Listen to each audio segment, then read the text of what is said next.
Tanungin muna kita ha, mainit na sabaw is life kapag ganitong panahon na madalas umuulan, di ba? Kaya naman, dumayo ako sa isang sikat at matagal na ding tinadagsang bulaluhan sa Maynila. Nako naman, Maui, nagutom ako dyan, ha?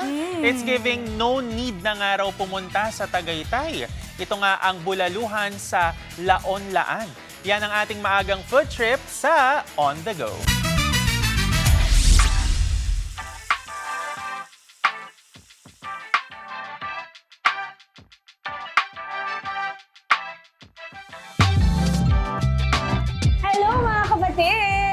Alam niyo tayong mga Pinoy po, no? Talagang nahilig tayo sa ulam na may sabaw. Lalo na pag ganitong ayan, kita niyo na, inuulan na tayo. Ang hilig natin, mga nilaga, sinigang, tinola, isama na rin natin.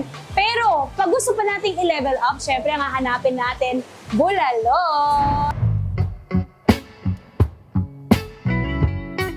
At eto na nga, pumunta tayo sa bulaluhan sa Laon-Laan. Dito rin yan, sa Laon-Laan sa Maynila.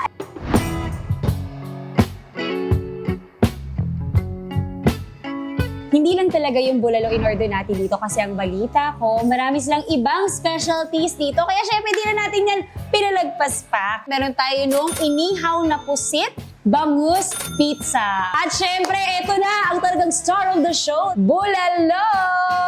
Sabi nga nila dito, sabaw pa lang, ulam na. Eto na muna tayo sa ating pusit. Kain po.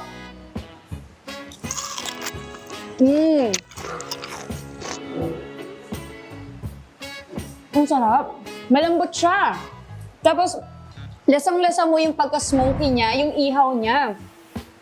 Yung sauce, manamis-namis. Siyempre, pinila na natin ang paborito ko, ang sisig!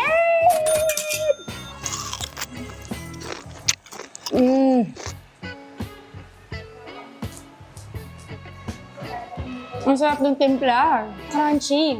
Tapos ang maganda doon, pag nilagyan mo pa ng kalamansi, naglalaban yung alat ng bagnet at yung asim ng kalamansi. Okay, it is time para sa kanilang isa sa bestseller din, yung tinatawag nilang bangus pizza.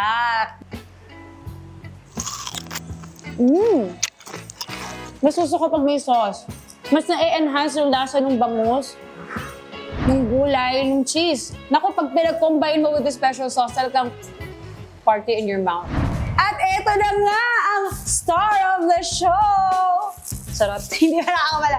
Eto pala, star of the show! Yung kanilang bulalo with bone marrow. So yung ganito, good for sharing 2 to 3 persons. Nasa 295 pesos lang po mga kapatid. Oh, sulit na sulit yun na para sa bulalo with bone marrow.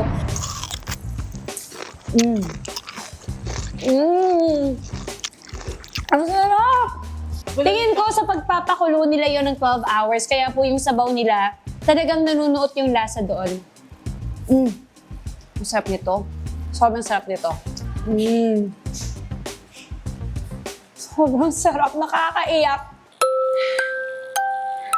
Uy!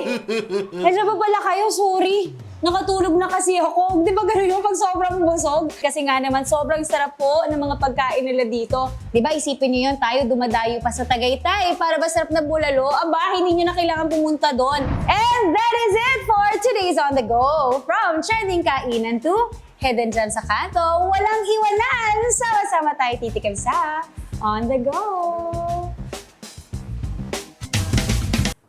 Mga kapatid, Maui David po. Para laging updated sa viral food spots at unique destinations, mag-follow at subscribe na sa social media pages ng News 5.